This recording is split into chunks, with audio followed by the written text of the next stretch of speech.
The book of 2 Kings. After King Ahab's death, the nation of Moab declared its independence from Israel. One day, Israel's new king, Ahaziah, fell through the latticework of an upper room at his palace in Samaria, and he was seriously injured. So he sent messengers to the temple of Baal-zebub, the god of Ekron, to ask whether he would recover.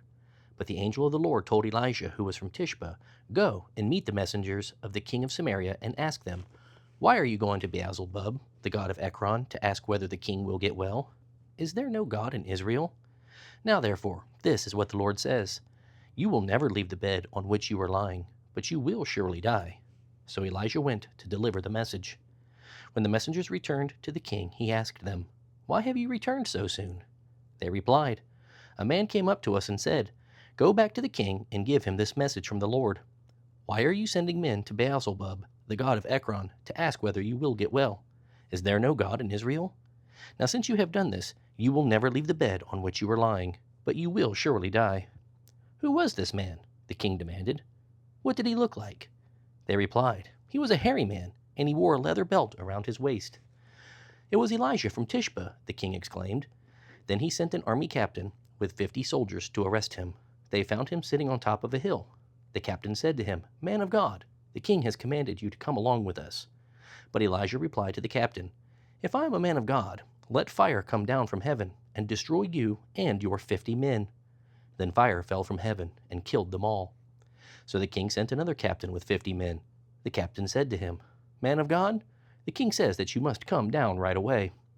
Elijah replied, "If I am a man of God, let fire come down from heaven and destroy you and your 50 men." And again the fire of God fell from heaven and killed them all. Once more the king sent a captain with 50 men, but this time the captain fell to his knees before Elijah.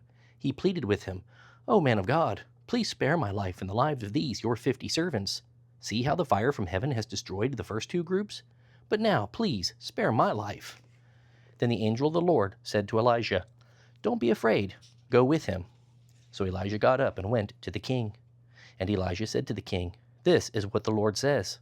Why did you send messengers to Baal-zebub, the god of Ekron, to ask whether you will get well? Is there no God in Israel? Now since you have done this, you will never leave the bed on which you are lying, but you will surely die." So Ahaziah died just as the Lord had promised through Elijah. Since Ahaziah did not have a son to succeed him, his brother Joram became the next king.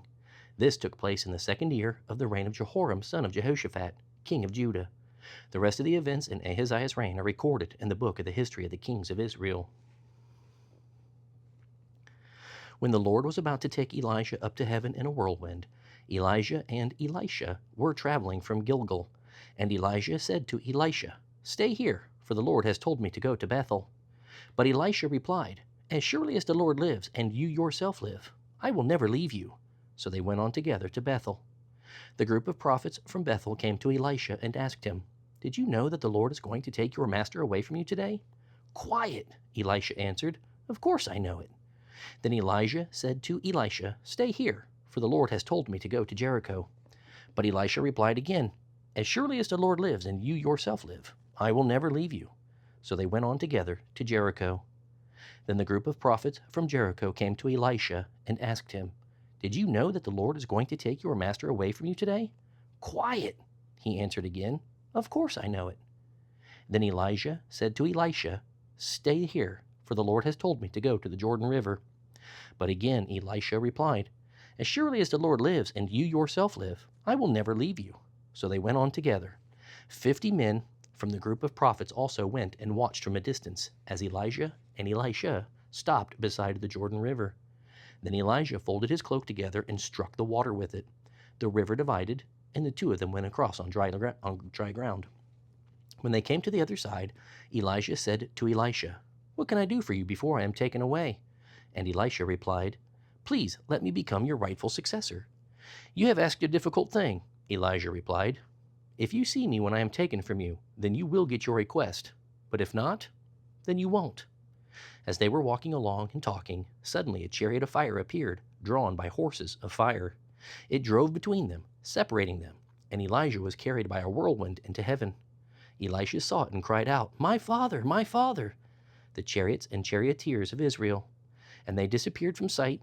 Elisha tore his robe in two. Then Elisha picked up Elijah's cloak and returned to the bank of the Jordan River.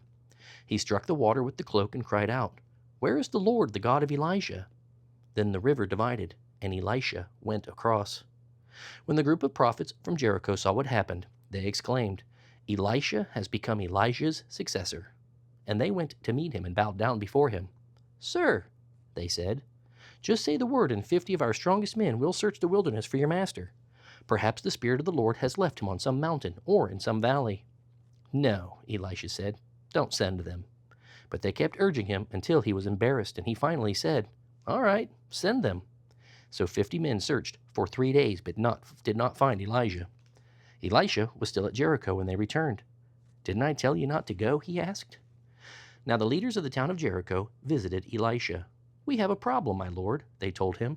"This town is located in beautiful natural surroundings, as you can see, but the water is bad and the land is unproductive." Elisha said, "Bring me a new bowl with salt in it." So they brought it to him. Then he went out to the spring that supplied the town with water and threw the salt into it, and he said, "This is what the Lord says. I have made this water wholesome. It will no longer cause death or infertility." And sure enough, the water has remained wholesome ever since, just as Elisha said. Elisha left Jericho and went up to Bethel. As he was walking along the road, a group of boys from the town began mocking and making fun of him. "Go away, you bald head," they chanted. "Go away, you bald head." Elisha turned around and looked at them, and he cursed them in the name of the Lord. Then 2 bears came out of the woods and mauled 42 of them. From there, Elisha went to Mount Carmel and finally returned to Samaria. Ahab's son Joram began to rule over Israel in the 18th year of King Jehoshaphat's reign in Judah. He reigned in Samaria 12 years. He did what was evil in the Lord's sight, but he was not as wicked as his father and mother. He at least tore down the sacred pillar of Baal that his father had set up. Nevertheless, he continued in the sins of idolatry that Jeroboam, son of Nebat, had led the people of Israel to commit. King Mesha of Moab and his people were sheep breeders. They used to pay the king of Israel an annual tribute of 100,000 lambs and the wool of 100,000 rams. But after Ahab's death, the king of Moab rebelled against the king of Israel. So King Joram mustered the army of Israel and marched from Samaria. On the way, he sent this message to King Jehoshaphat of Judah. "The king of Moab has rebelled against me. Will you help me fight him?" And Jehoshaphat replied, "Why, of course. You and I are brothers, and my troops are yours to command. Even my horses are at your service." Then Jehoshaphat asked, "What route will we take?" "We will attack from the wilderness of Edom," Joram replied. The king of Edom and his troops joined them, and all 3 armies traveled along a roundabout route through the wilderness for 7 days. But there was no water for the men or their pack animals. "What should we do?" the king of Israel cried out. "The Lord has brought the 3 of us here to let the king of Moab defeat us." But King Jehoshaphat of Judah asked, "Is there no prophet of the Lord with us? If there is, we can ask the Lord what to do." One of King Joram's officers replied, "Elisha, son of Shaphat, is here. He used to be Elijah's personal assistant." Jehoshaphat said, "Then the Lord will speak through him." So the kings of Israel, Judah, and Edom went to consult with Elisha. "I want no part of you," Elisha said to the king of Israel. "Go to the pagan prophets of your father and mother." But King Joram said, "No, for it was the Lord who called us 3 kings here to be destroyed by the king of Moab." Elisha replied, "As surely as the Lord Almighty lives, whom I serve, I would not bother with you except for my respect for King Jehoshaphat of Judah. Now bring me someone who can play the harp." While the harp was being played, the power of the Lord came upon Elisha, and he said, "This is what the Lord says. This dry valley will be filled with pools of water. You will see neither wind nor rain, says the Lord, but this valley will be filled with water. You will have plenty for yourselves and for your cattle and your other animals. But this is only a simple thing for the Lord, for he will make you victorious over the army of Moab. You will conquer the best of their cities, even the fortified ones. You will cut down all their trees, stop up all their springs, and ruin all their good land with stones." And sure enough, the next day, about the time when the morning sacrifice was offered, water suddenly appeared. It was flowing from the direction of Edom, and soon there was water everywhere. Meanwhile, when the people of Moab heard about the 3 armies marching against him, they mobilized every man who could fight, young and old, and stationed themselves along their border. But when they got up the next morning, the sun was shining across the water, making it look as red as blood. "It's blood!" the Moabites exclaimed. "The 3 armies have attacked and killed each other. Let's go and collect the plunder." When they arrived at the Israelite camp, the army of Israel rushed out and attacked the Moabites, who turned and ran. The army of Israel chased them into the land of Moab, destroying everything as they went. They destroyed the cities, covered their good land with stones, stopped up the springs, and cut down the good trees. Finally, only Kir-Hareseth was left, but even that came under attack. When the king of Moab saw that he was losing the battle, he led 700 of his warriors in a desperate attempt to break through the enemy lines near the king of Edom, but they failed to escape. So he took his oldest son, who would have been the next king, and sacrificed him as a burnt offering on the wall. As a result, the anger against Israel was great, so they withdrew and returned to their own land. One day the widow of one of Elisha's fellow prophets came to Elisha and cried out to him, "My husband who served you is dead, and you know how he feared the Lord. But now a creditor has come threatening to take away my 2 sons as slaves." "What can I do to help you?" Elisha asked. "Tell me, what do you have in the house?" "Nothing at all except a flask of olive oil," she replied. And Elisha said, "Borrow as many empty jars as you can from your friends and neighbors. Then go into your house with your sons and shut the door behind you. Pour olive oil from your flask into the jars, setting the jars aside as they are filled." So she did as she was told. Her sons brought many jars to her, and she filled one after another. Soon every container was full to the brim. "Bring me another jar," she said to one of her sons. "There aren't any more," he told her. And then the olive oil stopped flowing. When she told the man of God what had happened, he said to her, "Now sell the olive oil and pay your debts, and there will be enough money left over to support you and your sons." One day, Elisha went to the town of Shunem. A wealthy woman lived there, and she invited him to eat some food. From then on, whenever he passed that way, he would stop there to eat. She said to her husband, "I am sure this man who stops in from time to time is a holy man of God. Let's make a little room for him on the roof and furnish it with a bed, a table, a chair, and a lamp. Then he will have a place to stay whenever he comes by." One day Elisha returned to Shunem, and he went up to his room to rest. He said to his servant Gehazi, "Tell the woman I want to speak to her."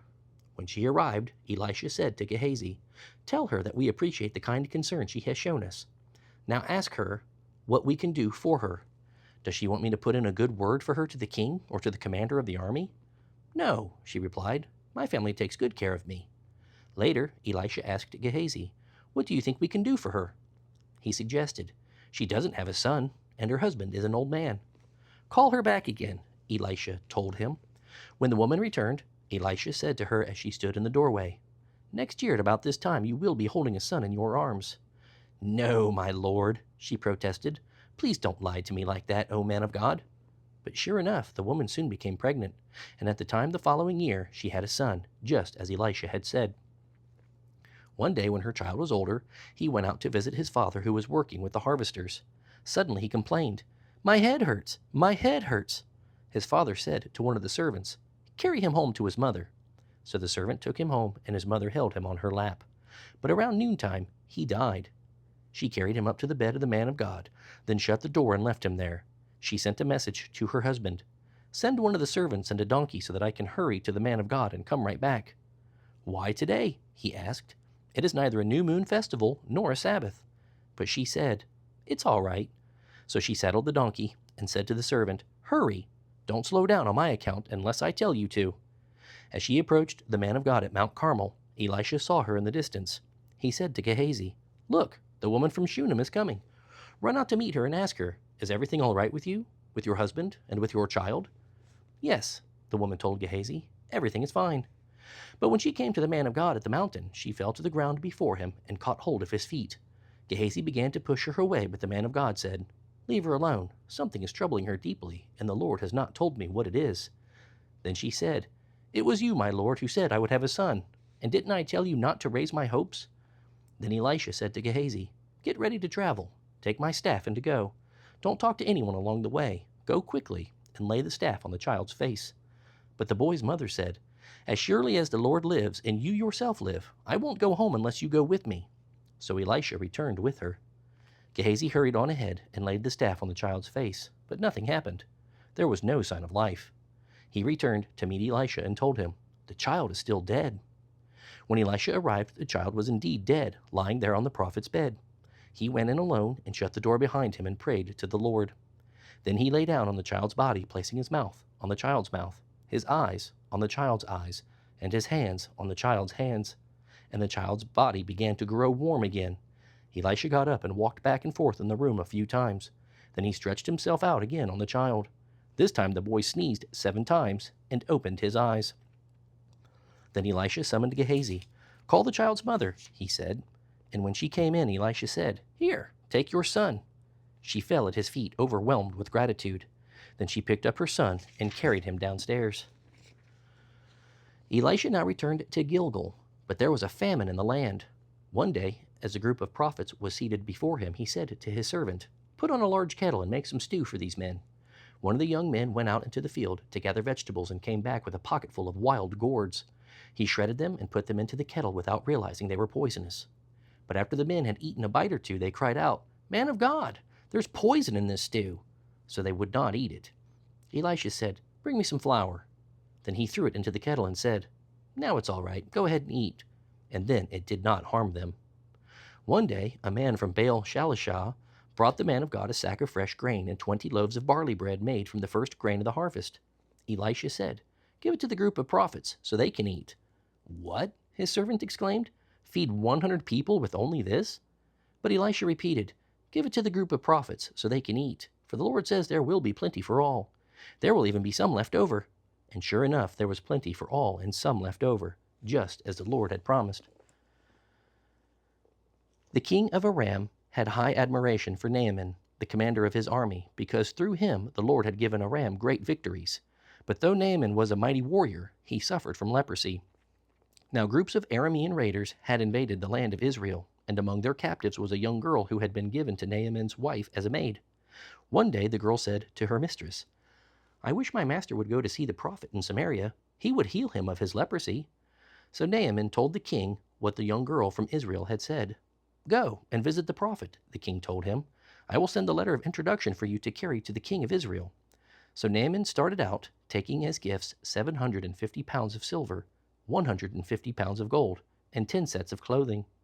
The letter to the king of Israel said, "With this letter I present my servant Naaman. I want you to heal him of his leprosy."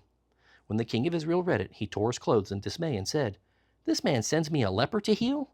Am I God that I can kill and give life? He is only trying to find an excuse to invade us again." But when Elisha, the man of God, heard about the king's reaction, he sent this message to him. "Why are you so upset? Send Naaman to me, and he will learn that there is a true prophet here in Israel." So Naaman went with his horses and chariots and waited at the door of Elisha's house. But Elisha sent a messenger out to him with this message: "Go and wash yourself 7 times in the Jordan River. Then your skin will be restored, and you will be healed of leprosy." But Naaman became angry and stalked away. "I thought he would surely come out to meet me," he said. "I expected him to wave his hand over the leprosy and call on the name of the Lord his God and heal me. Aren't the Abana River and the Pharpar River of Damascus better than all the rivers of Israel put together? Why shouldn't I wash in them and be healed?" So Naaman turned and went away in rage. But his officers tried to reason with him and said, "Sir, if the prophet had told you to do some great thing, wouldn't you have done it? So you should certainly obey him when he says simply to go and wash and be cured." So Naaman went down to the Jordan River and dipped himself 7 times, as the man of God had instructed him, and his flesh became as healthy as a young child's, and he was healed. Then Naaman and his entire party went back to find the man of God. They stood before him, and Naaman said, "I know at last there is no God in all the world except in Israel. Now please accept my gifts." But Elisha replied, "As surely as the Lord lives whom I serve, I will not accept any gifts." And though Naaman urged him to take the gifts, Elisha refused. Then Naaman said, "All right, but please allow me to load 2 of my mules with earth from this place, and I will take back home with me. From now on, I will never again offer any burnt offerings or sacrifices to any other god except the Lord. However, may the Lord pardon me in this one thing. When my master the king goes into the temple of the god Ramon to worship there and leans on my arm, may the Lord pardon me when I bow too." "Go in peace," Elisha said. So Naaman started home again. But Gehazi, Elisha's servant, said to himself, "My master should not have let this Aramean get away without accepting his gifts. As surely as the Lord lives, I will chase after him and get something from him." So Gehazi set off after him. When Naaman saw him running after him, he climbed down from his chariot and went to meet him. "Is everything all right?" Naaman asked. "Yes," Gehazi said, "but my master has sent me to tell you that 2 young prophets from the hill country of Ephraim have just arrived. He would like 75 pounds of silver and 2 sets of clothing to give to them. By all means, take 150 pounds of silver, Naaman insisted. He gave him 2 sets of clothing, tied up the money in 2 bags, and sent 2 of his servants to carry the gifts for Gehazi. But when they arrived at the hill, Gehazi took the gifts from the servants and sent the men back. Then he hid the gifts inside the house. When he went into his master, Elisha asked him, "Where have you been, Gehazi?" "I haven't been anywhere," he replied. But Elisha asked him, "Don't you realize that I was there in the spirit when Naaman stepped down from his chariot to meet you? Is this the time to receive money and clothing, and olive groves and vineyards and sheep and oxen and servants? Because you have done this, you and your children and your children's children will suffer from Naaman's leprosy forever." When Gehazi left the room, he was leprous. His skin was as white as snow. One day, the group of prophets came to Elisha and told him, "As you can see, this place where we meet with you is too small. Let's go down to the Jordan River, where there are plenty of logs. There we can build a new place for us to meet." "All right," he told them, "go ahead." "Please come with us," someone suggested. "I will," he said. When they arrived at the Jordan, they began cutting down trees. But as one of them was chopping, his axe head fell into the river. "Ah, my lord," he cried, "it was a borrowed axe." "Where did it fall?" the man of God asked. When he showed him the place, Elisha cut a stick and threw it into the water. Then the axe head rose to the surface and floated. "Grab it," Elisha said to him, and the man reached out and grabbed it. When the king of Aram was at war with Israel, he would confer with his officers and say, "We will mobilize our forces at such and such a place." But immediately Elisha, the man of God, would warn the king of Israel, "Do not go near that place, for the Arameans are planning to mobilize their troops there." So the king of Israel would send word to the place indicated by the man of God, warning the people there to be on their guard. This happened several times. The king of Aram became very upset over this. He called in his officers and demanded, "Which of you is the traitor? Who has been informing the king of Israel of my plans?" "It's not us, my lord," one of the officers replied. "Elisha, the prophet in Israel, tells the king of Israel even the words you speak in the privacy of your bedroom." The king commanded, "Go and find out where Elisha is, and we will send troops to seize him." And the report came back, "Elisha is at Dothan." So one night the king of Aram sent a great army with many chariots and horses to surround the city. When the servant of the man of God got up early the next morning and went outside, there were troops, horses, and chariots everywhere. "Ah, my lord, what will we do now?" he cried out to Elisha. "Don't be afraid," Elisha told him, "for there are more on our side than on theirs." Then Elisha prayed, "O Lord, open his eyes and let him see." The Lord opened his servant's eyes, and when he looked up, he saw that the hillside around Elisha was filled with horses and chariots of fire. As the Aramean army advanced toward them, Elisha prayed, "O Lord, please make them blind." And the Lord did as Elisha asked. Then Elisha went out and told them, "You have come the wrong way. This isn't the right city. Follow me, and I will take you to the man you are looking for." And he led them to Samaria. As soon as they had entered Samaria, Elisha prayed, "O Lord, now open their eyes and let them see." And the Lord did, and they discovered that they were in Samaria. When the king of Israel saw them, he shouted to Elisha, "My father, should I kill them?" "Of course not," Elisha told him. "Do we kill prisoners of war? Give them food and drink and send them home again to their master." So the king made a great feast for them and then sent them home to their king. After that, the Aramean raiders stayed away from the land of Israel. Sometime later, however, King Ben-Hadad of Aram mobilized his entire army and besieged Samaria. As a result, there was a great famine in the city. After a while, even a donkey's head sold for 2 pounds of silver, and a cup of dove's dung cost about 2 ounces of silver. One day, as the king of Israel was walking along the wall of the city, a woman called to him, "Please help me, my lord, the king." "If the Lord doesn't help you, what can I do?" he retorted. "I have neither food nor wine to give you." But then the king asked, "What is the matter?" She replied, "This woman proposed that we eat my son one day and her son the next. So we cooked my son and ate him. Then the next day I said, 'Kill your son so we can eat him.' But she had hidden him." When the king heard this, he tore his clothes in despair. And as the king walked along the wall, the people could see that he was wearing sackcloth underneath next to his skin. "May God kill me if I don't execute Elisha, son of Shaphat, this very day," the king vowed. Elisha was sitting in his house at a meeting with the leaders of Israel when the king sent a messenger to summon him. But before the messenger arrived, Elisha said to the leaders, "A murderer has sent a man to kill me. When he arrives, shut the door and keep him out. His master will soon follow him." While Elisha was still saying this, the messenger arrived, and the king said, "It is the Lord who has brought this trouble on us. Why should I wait any longer for the Lord?" Elisha replied, Hear this message from the Lord. This is what the Lord says. By this time tomorrow, in the markets of Samaria, 5 quarts of fine flour will cost only half an ounce of silver, and 10 quarts of barley grain will cost only half an ounce of silver. The officer assisting the king said to the man of God, That couldn't happen even if the Lord opened the windows of heaven. But Elisha replied, You will see it happened, but you won't be able to eat any of it. Now there were 4 men with leprosy sitting at the entrance of the city gates. Why should we sit here waiting to die? They asked each other. We will starve if we stay here, and we will starve if we go back into the city. So we might as well go out and surrender to the Aramean army. If they let us live, so much the better. But if they kill us, we would have died anyway. So that evening they went out to the camp of the Arameans, but no one was there. For the Lord had caused the whole army of Aram to hear the clatter of speeding chariots, and the galloping of horses, and the sounds of a great army approaching. The king of Israel has hired the Hittites and Egyptians to attack us, they cried out. So they panicked and fled into the night, abandoning their tents, horses, donkeys, and everything else, and they fled for their lives. When the lepers arrived at the edge of the camp, they went into one tent after another, eating, drinking wine, and carrying out silver and gold and clothing and hiding it.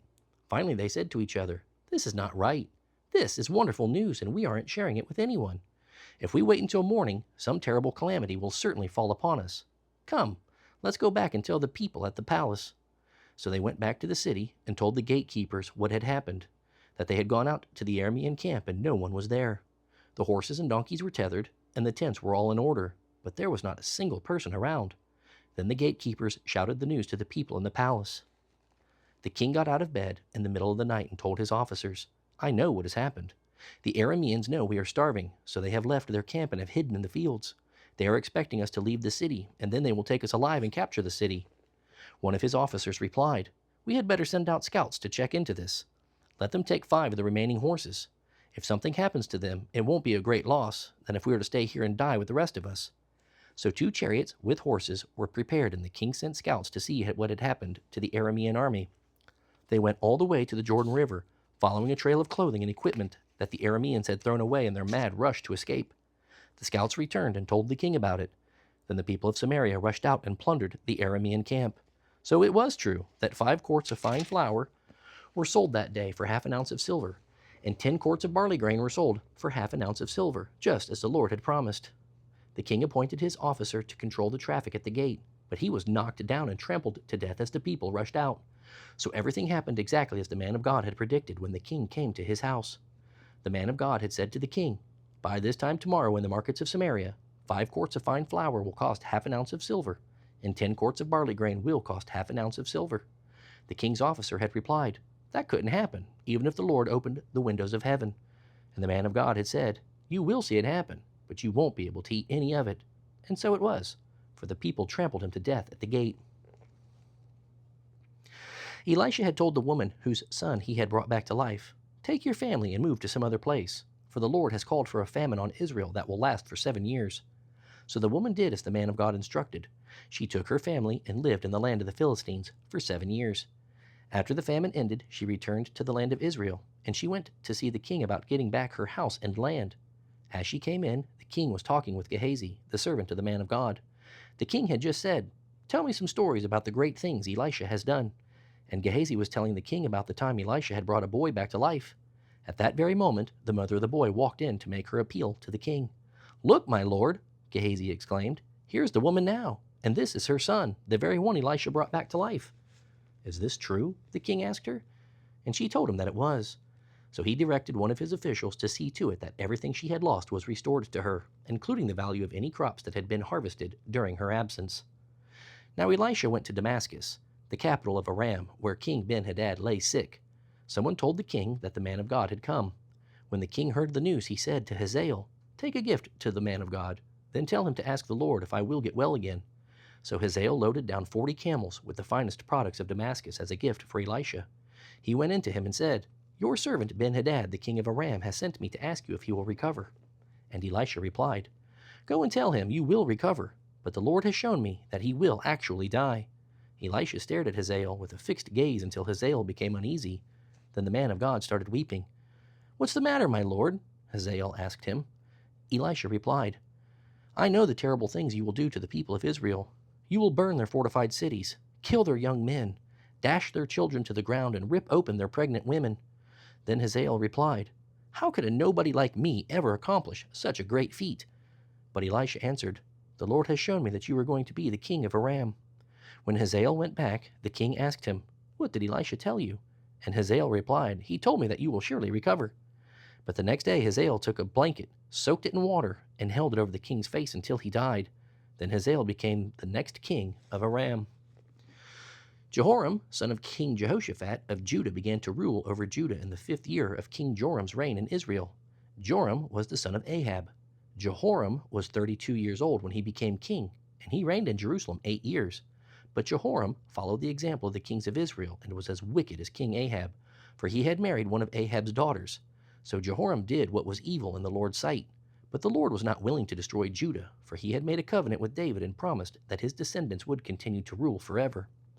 During Jehoram's reign, the Edomites revolted against Judah and crowned their own king.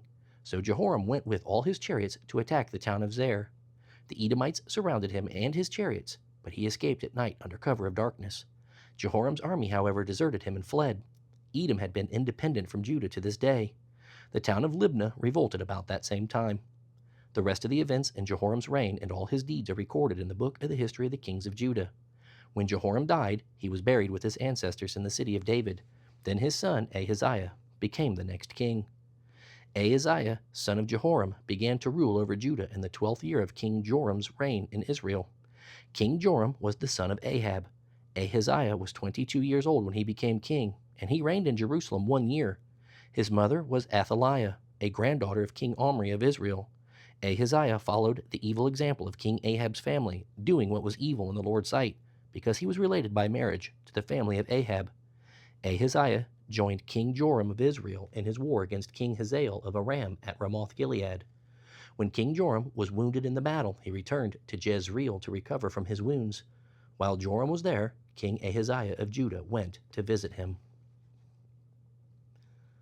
Meanwhile, Elisha the prophet had summoned a member of the group of the prophets. "Get ready to go to Ramoth-Gilead," he told him. "Take this vial of olive oil with you and find Jehu, son of Jehoshaphat and grandson of Nimshi. Call him into a back room away from his friends and pour the oil over his head. Say to him, 'This is what the Lord says. I anoint you to be king over Israel.' Then open the door and run for your life." So the young prophet did as he was told and went to Ramoth-Gilead. When he arrived there, he found Jehu sitting in a meeting with the other army officers.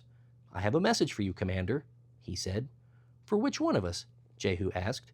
"For you, commander," he replied. So Jehu left the others and went into the house. Then the young prophet poured the oil over Jehu's head and said, "This is what the Lord, the God of Israel, says. I anoint you king over the Lord's people Israel. You are to destroy the family of Ahab, your master. In this way, I will avenge the murder of my prophets and all the Lord's servants who were killed by Jezebel. The entire family of Ahab must be wiped out, every male, slave, and free alike in Israel. I will destroy the family of Ahab as I destroyed the families of Jeroboam son of Nebat and of Baasha son of Ahiah. Dogs will eat Ahab's wife Jezebel at the plot of land in Jezreel, and no one will bury her." Then the young prophet opened the door and ran. Jehu went back to his fellow officers, and one of them asked him, "What did that crazy fellow want? Is everything all right?" "You know the way such a man babbles on," Jehu replied. "You're lying," they said. "Tell us." So Jehu told them what the man had said, and that at the Lord's command he had been anointed king over Israel. They quickly spread out their cloaks on the bare steps and blew a trumpet, shouting, "Jehu is king!"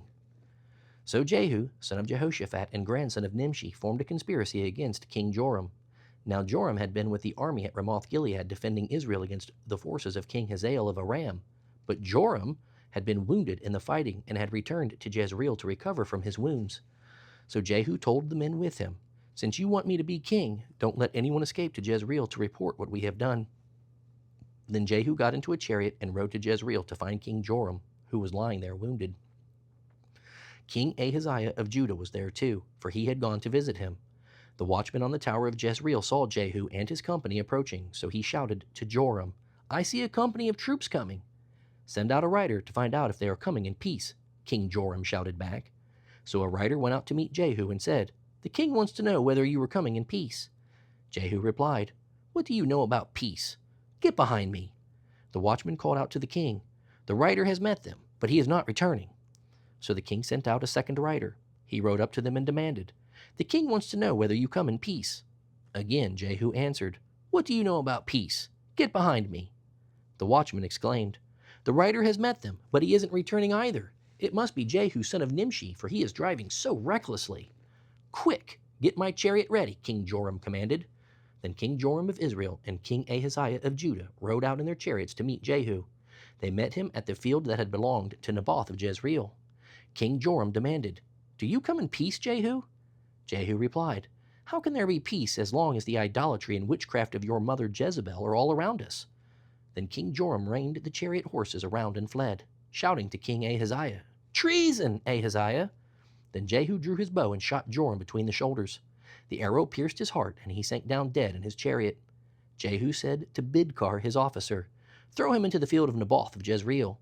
Do you remember when you and I were riding along behind his father Ahab? The Lord pronounced this message against him. I solemnly swear that I will repay him here on Naboth's property, says the Lord, for the murder of Naboth and his sons that I saw yesterday. So throw him out on Naboth's field, just as the Lord said."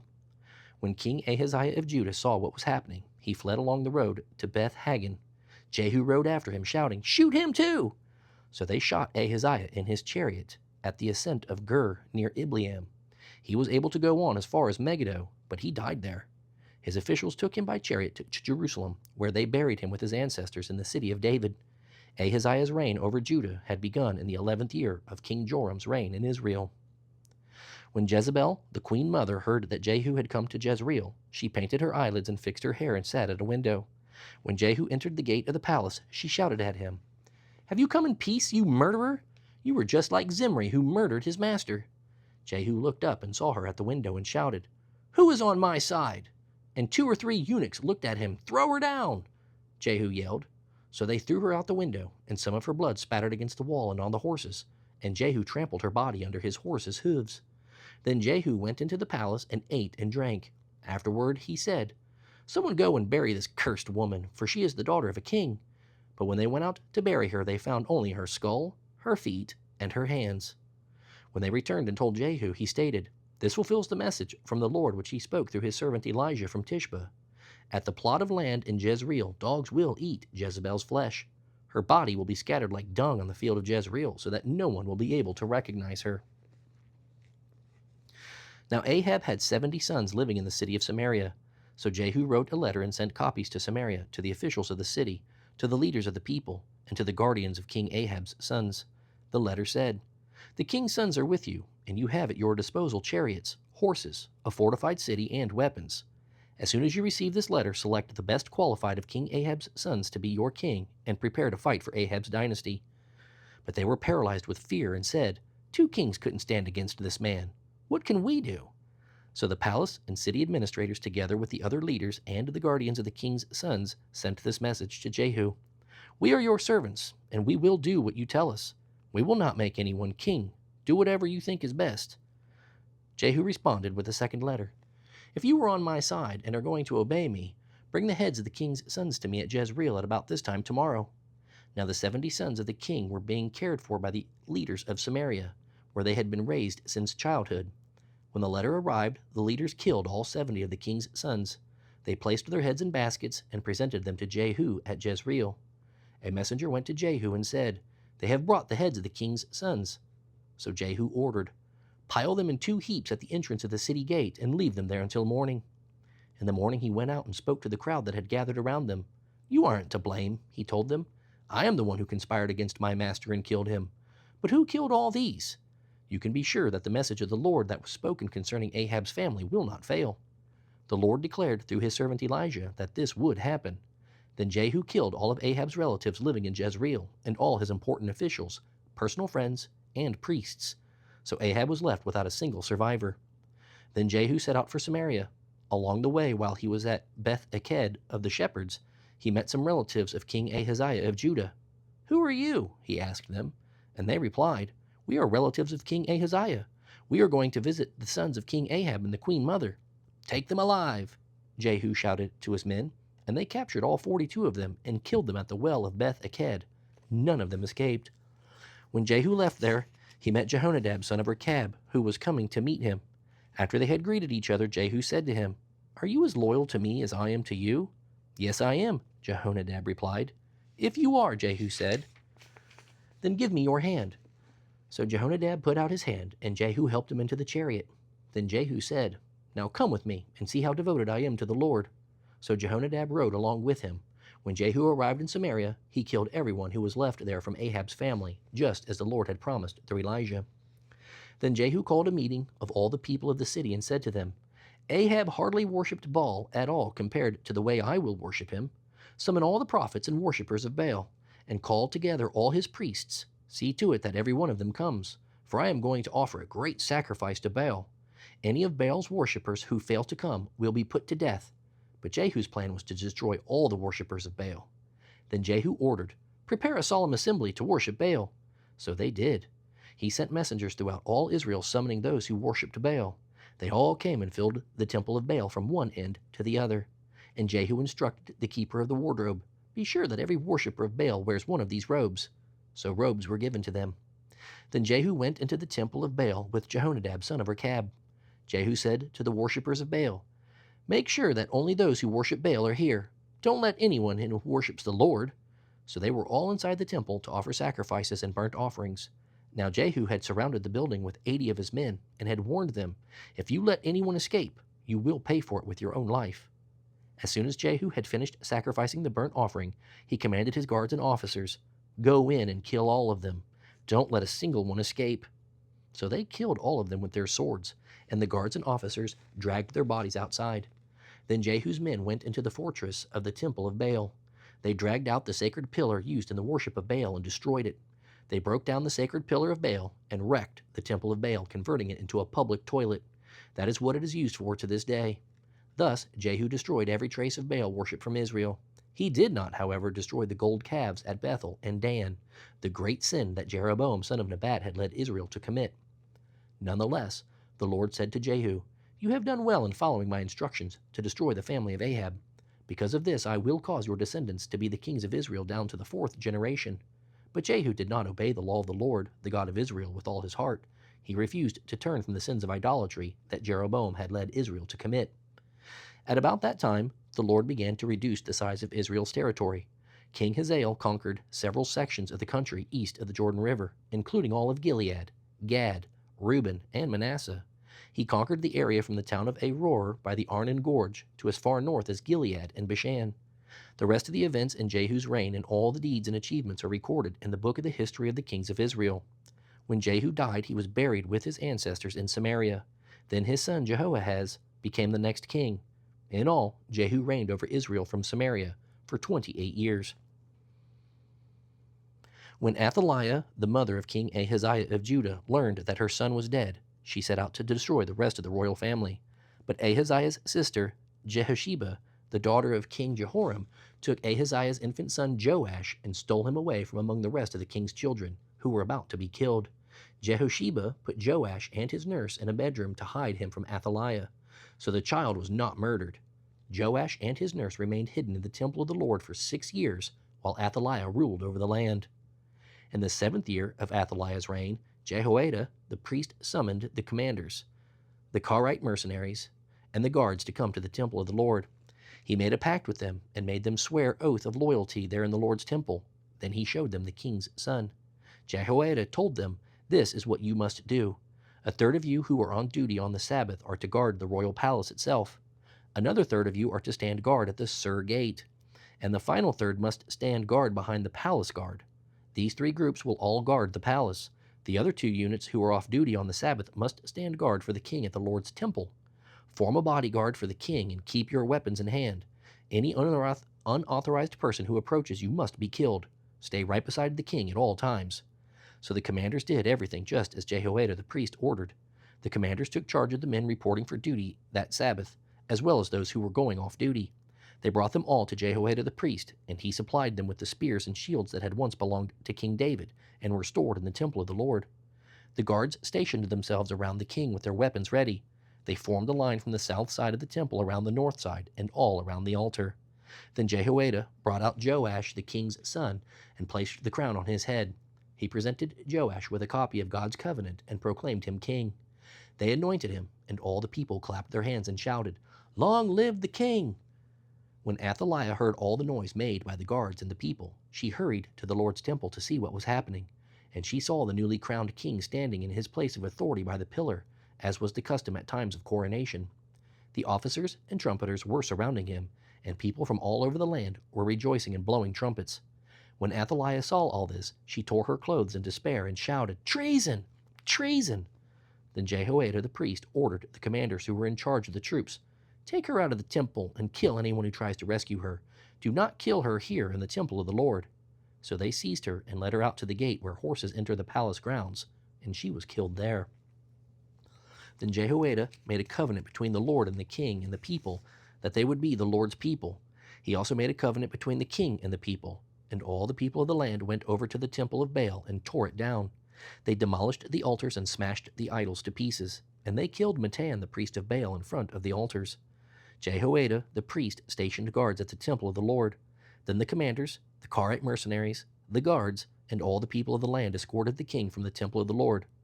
They went through the gate of the guards and into the palace, and the king took his seat on the royal throne. So all the people of the land rejoiced, and the city was peaceful, because Athaliah had been killed at the king's palace. Joash was 7 years old when he became king.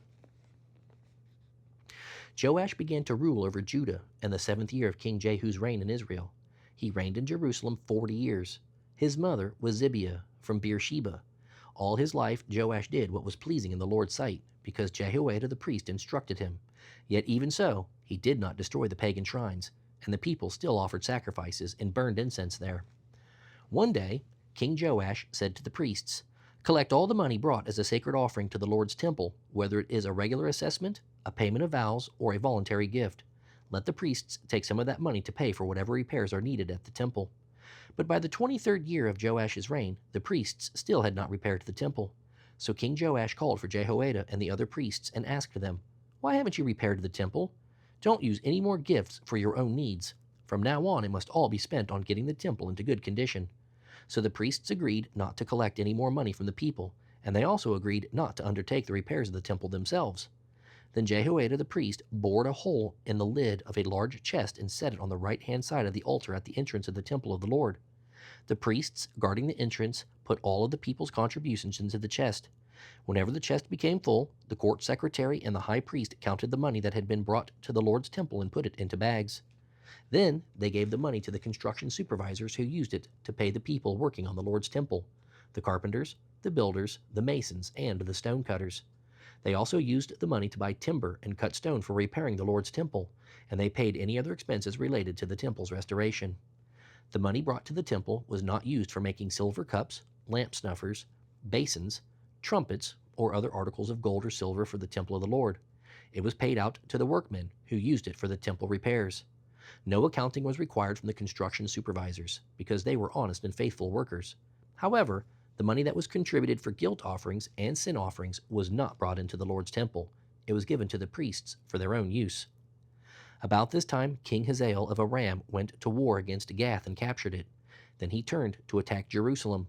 King Joash collected all the sacred objects that Jehoshaphat, Jehoram, and Ahaziah, the previous kings of Judah, had dedicated, along with what he himself had dedicated.